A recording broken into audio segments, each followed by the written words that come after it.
Hi everybody. Okay. This is one of those videos I wanted to do for a little bit, but I didn't know how I was gonna do it because I didn't know if I wanted to talk about the show, then talk about the actors, or how I was gonna do it. So what I'm gonna do is I'm going to talk about the show in this video, and then talk about the actors in other videos because other actors have done things and are doing things that I can promote. So, all right, all right. Um, for all the guys out there, or everyone out there who hasn't seen Full House at all, okay, started in 1987 and ended in 1995. It was part of TGIF, and then it was switched to Tuesday night, which was really weird. And then it just went off the air, kind of unceremoniously. Um, so actually, there's been a lot of debate about the series finale because, and I gotta give the actors in the show a little grace because they didn't know it was going to be the last show. They thought it was going to be picked up for a ninth season. Um, but because of low ratings, it was just pulled. So whatever the last episode was, which it happened to be a two-parter, but that's what you were left with as a finale for the whole thing. And the reason why there was so much controversy about it was not that it was controversial, because it was like there are a lot of ways to end a show, and the way they decided, or the way they did the episode, and that being the final episode, was not the way that most people have wanted to end that show. Um, but on the other hand, there was Fuller House, which was on Netflix for 5 or 6 years, and then it was pulled, but only because it's a Netflix thing. You can have a series on Netflix and it go gangbusters, and it still goes out in 4 or 5 years. That's just the way it is. Um, but talking about the original Full House, okay, I'm gonna act like nobody has seen the show before and talk about it from the ground up.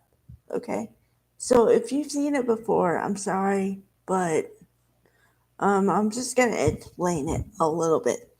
Okay, so Danny Tanner is a widower, and he has 3 girls, and he needs help because he can't. Well, the premise is he can't raise the girls alone, but I don't really believe that either. But anyway, so they bring in 2 other people, and not really bring in because one is their uncle. Pam's okay is Danny and Pam. Pam was killed in a drunk driving accident, which we find out later. Okay, but then the uncle, her brother Jesse, comes into the house to help him raise the girls. And then his pal Joey, best friend Joey, Joey Gladstone, comes in to help also. So then you turn into My Three Dads, um, you know, kind of 3 Men and a Baby again, but a comedy.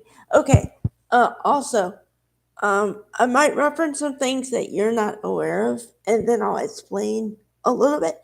Okay, so 3 Men and a Baby was a movie made in 1985, 1980.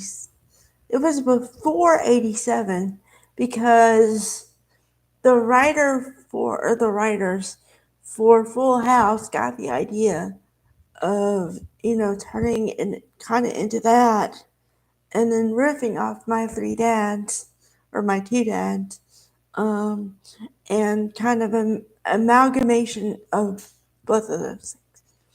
So, um, y- yeah. And then, okay, so then to explain the kids. Um, okay, there's three girls. The oldest is DJ, Donna Joe. The middle is Stephanie. And the baby is Michelle. Although, back in those days, and still today, a little bit, there were child labor laws, meaning a kid actor or kid couldn't work but so many hours in a day. So it'd be helpful to you if you could hire twins, because then you could have um, two actors who can work a certain number of hours. But say you have, say the kid can work 8 hours total. I'm just saying, okay? So then you have two kids. So then you have kids who can work 16 hours, presumably. So, and they still do that practice today. Sometimes, a lot of times, they'll have a baby, supposed to have a baby in a scene, and they'll have twins playing the baby. So they'll get more, not more screen time, but enough screen time.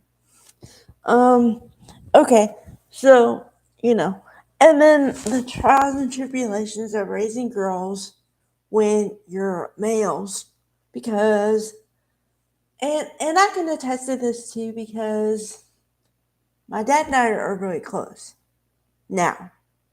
But when I was a teenager, I went through the teenage thing. And I'm sorry to say that there's a certain time when a man does not understand what a woman is going through or a girl is going through. So he doesn't really help in the situation.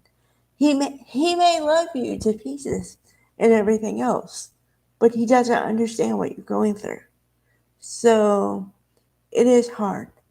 Whereas a mother, a female influence, can help you in some ways, but some ways not, because I don't know, it's tricky. You know what I mean? What you need as girl, if you're not gonna have a mother, you need a good female influence in your life. But sometimes it's hard to come by. So, um, yeah. So, uh, but so they grew up, and then when they ended, which is kind of odd. Not that they ended, just the ages the kids were, because Mary Kate actually also were 8 years old, and then DJ or Candace Cameron Bure at that point was 18, 17. She started when she was 9, so 17, and then Jodie Sweetin was 13. So imagine, I'm sure it was hard on all the kids, but imagine being a child actor. You spend most of your life on camera, and then your show ends at 13 years old, and then you have to pick up your life, and there's no handbook saying, okay, now you do this, and you're 13. So you're still in school. It's not like you graduated high school yet. And people know who you are now, and people know you for this role on TV. Which, yeah, you wanted fame, but maybe, and also there's this thing that when you start a series, you may not think you're going to be that famous, and then you become that famous. So now your whole life is kind of under a microscope. So, okay, I'll come back with some more thoughts and stuff, and I'll come back with videos about different actors and things. All right.